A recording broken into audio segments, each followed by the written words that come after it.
मैं एक ही बार किया। इसमें आपको मेरा जो हाथ ऊपर और मैं एक बहुत प्रचलित प्राणायाम के बारे में डिटेल बताने जा रहा हूँ। आपको कैसे करना चाहिए, किन बातों की सावधानी रखनी चाहिए और किसको नहीं करनी चाहिए, ये सारी बातें मैं आप लोगों को बताने वाला हूँ। तो इसमें आप देख लीजिए क्या करना है। सबसे पहले जब भी आप प्राणायाम का अभ्यास करने जाते हैं तो आपका जो आसन है वो बहुत इंपॉर्टेंट होता है। ये आसन जो है वो आपका स्थिर होना चाहिए। आप ऐसे आसन में आप बैठिए जिसमें आपकी जो मेरुदंड है वो सीधा रहे और शरीर में कम से कम हलन चलन हो। तो इसके लिए प्रिफ़र किया जाता है कि सिद्धासन में बैठिए, पद्मासन में बैठिए, वज्रासन में बैठिए, इस तरह से अर्ध पद्मासन में बैठ जाइए। नहीं होता है तो सुखासन में भी बैठ जाइए, कोई ऐसी बात नहीं है कि नहीं आप किसी ऐसे कठिन जटिल आसन में ही बैठिए। तो आप किसी भी आसन में बैठ जाइए। इसमें क्या करना होता है, एक नासिका से आपको सांस भरनी है, दूसरे से छोड़ देनी है, फिर उसी से भरनी है, दूसरे से छोड़ देनी है। तो ये क्या होता है, नाड़ी शोधन का ही पहला रूप है। नाड़ी शोधन यहाँ से ही शुरुआत होता है। पहले नाड़ी शोधन में ऐसे ही करते हैं, अनुलोम विलोम करते हैं, फिर इस प्राणायाम को अनुलोम विलोम बोलते हैं। तो पहले अनुलोम विलोम करते हैं, फिर ब्रेथ इक्वलाइजेशन करते हैं, फिर उसके बाद ब्रेथ रिटेंशन करते हैं, मतलब सांस रोकने का काम करते हैं, कुंभक में प्रवेश करते हैं। तो यहाँ पर हम लोग सिर्फ अनुलोम विलोम के बारे में जानने वाले हैं। ये नाड़ियों के शुद्धिकरण के लिए काफ़ी अच्छा काम करता है। जैसा कि आप जानते हैं कि ब्रेन के जो दो हेमिस्फीयर है, लेफ़्ट और राइट, उसमें कोऑर्डिनेशन के लिए एक साइड में इंटेलिजेंस का काम होता है, दूसरे साइड में इमोशंस का काम होता है। तो दोनों में बैलेंस बनाने के लिए लेफ़्ट और राइट लोब्स का जो कोऑर्डिनेशन है, दोनों हेमिस्फीयर का जो कोऑर्डिनेशन है, उसको इम्प्रूव करने के लिए प्राणायाम जो है बहुत अच्छा काम करता है, बहुत इफ़ेक्टिव तरीके से काम करता है। और इसके साथ साथ आप देखेंगे तो आप जब सांस भरते हैं, जानबूझकर जब आप सांस भरते हैं तो गहरी लंबी सांस आप भरेंगे। मतलब सामान्य जितनी आप सांस भरते हैं उसका 2 गुना, 3 गुना, 4 गुना आप सांस भरेंगे।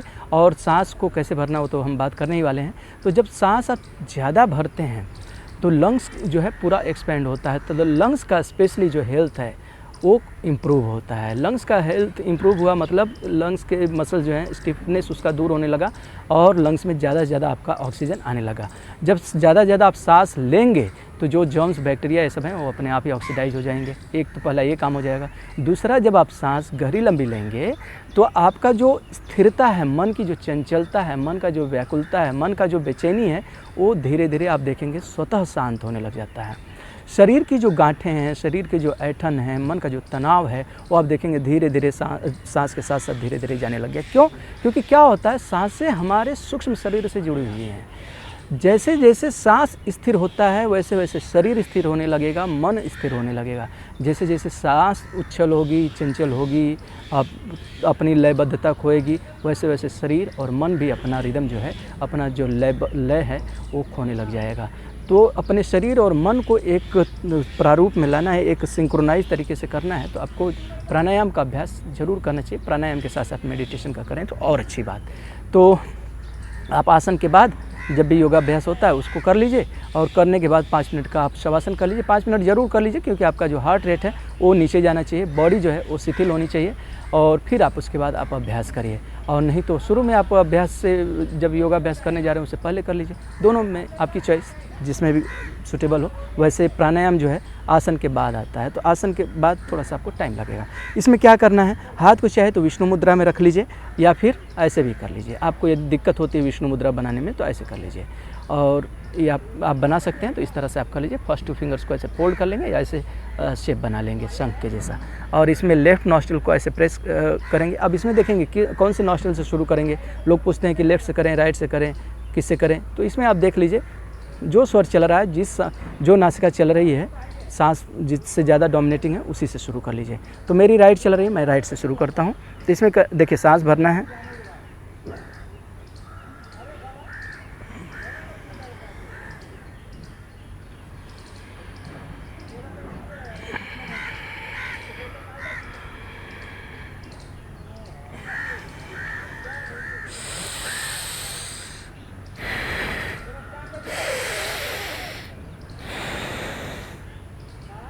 मैंने इसमें जानबूझकर बहुत सारी गलतियां की हैं। क्या क्या गलती किया है वो आप देख लीजिए। पहली बात तो मैंने स्पाइन को अप डाउन किया, इसको फ्लक्चुएट करता रहा, जो कि आपको नहीं करना है। गलती देखता है आदमी तो उसमें सुधार करने की ज़्यादा संभावना हो जाती है। तो इस तरह से आपको ये नहीं करना है, आपको स्थिर रखना है। और सांस बहुत तेज़ से मैं भरा, बहुत तेज़ से छोड़ा, ये आपको नहीं करना है। सांस बहुत धीरे धीरे भरेंगे, धीरे धीरे छोड़ेंगे। और मैंने आइज़ तो शुरू से ही बंद ही रखा था, तो आपको नेत्र जो है वो बंद ही रखने हैं, आंखें खोल कर नहीं करना है। ऐसा नहीं कि टीवी भी देख रहे हैं और प्राणायाम भी कर रहे हैं, तो फिर वो मशीन जैसा आप काम कर रहे हैं। और थोड़ा बहुत जैसे आप ये कह लीजिए कि 100 रुपये का आपने काम किया तो आपको 10 रुपये दे दिया गया, बस वही बात हो जाएगी। तो उससे आपको कोई फ़ायदा नहीं मिलेगा। प्राणायाम का आप अभ्यास कर रहे हैं तो एकांत में रहिए, शांत माहौल में रहिए और शांत तरीके से करिए। शरीर और मन दोनों को शांत रखते हुए आप काम करिए, तो प्राणायाम का जो लाभ है वो आपका कई गुना बढ़ जाएगा। तो अभी आप देख लीजिए एकदम सिस्टमेटिक तरीके से, एकदम विधिवत आपको कैसे करना है वो आप तरीका देख लीजिए। मैं 2 बार ही करके दिखाने वाला हूँ। तो ऐसे आपको किसी भी मुद्रा में, लेफ्ट हैंड को चाहे तो ऐसे आप ध्यान मुद्रा में रख लीजिए और गहरी लंबी सांस भरेंगे।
मैं एक ही बार किया। इसमें आपको मेरा जो हाथ ऊपर है ये आपको नहीं करना है, आपको हाथ तो ऐसे ही रखना है। मैं सिर्फ आप लोगों को एक इशारा दे रहा था कि अब सांस मैं भर रहा हूँ, अब मैं सांस छोड़ रहा हूँ। सांस भरते हुए मैंने ऐसे किया, सांस छोड़ते हुए ऐसे किया। ये आपको करने की ज़रूरत नहीं है, हाथ को ऐसे ही रखिए। गहरी लंबी सांस ऐसे धीरे धीरे भरते जाइए, दूसरे से छोड़ दीजिए और फिर छोड़ने के बाद दूसरे से आप तुरंत सांस भर लीजिए। धीरे धीरे सांस भरिए और पहले से छोड़ दीजिए। और मन को यथा प्रयत्न आपको ये करना है कि मन को विचार शून्य रखिए। सांसों के साथ जोड़ देंगे तो मन को विचार शून्य रखना आसान हो जाएगा। अदरवाइज़ मन को विचार शून्य करना बहुत मुश्किल होता है और करना भी नहीं चाहिए। मन को सप्रेस नहीं करना चाहिए, उसको कोई न कोई विषय चाहिए तो विषय दे दीजिए। आपकी सांसें जो हैं नैसर्गिक रूप से हैं उसको ही दे दीजिए। तो सांस को भरते हुए महसूस करिए, सांस को छोड़ते हुए महसूस करिए। और जब कर लीजिए तो सांसों के भरने और छोड़ने के बाद जो शरीर में परिवर्तन आया उसको थोड़ी देर महसूस कर लीजिए, उसको थोड़ा देर अनुभव कर लीजिए। तो आप देखेंगे आपका जो प्राणायाम का लाभ है वो और तेज़ी से बढ़ने लग गया। मन जो है शांत होने लगा, बेचैनी दूर होने लगी। मन का जो तनाव था, बहुत सारा स्ट्रेसफुल एटमॉस्फेयर रहता है, उससे कोप अप करने के लिए क्या करेंगे, ऐसे ही अभ्यास कर सकते हैं, प्राणायाम का कर सकते हैं और योग निद्रा का कर सकते हैं। ये सब सिंपल सी चीज़ें हैं जो कि आपको रिलैक्स करने में काफ़ी हेल्पफुल होती हैं।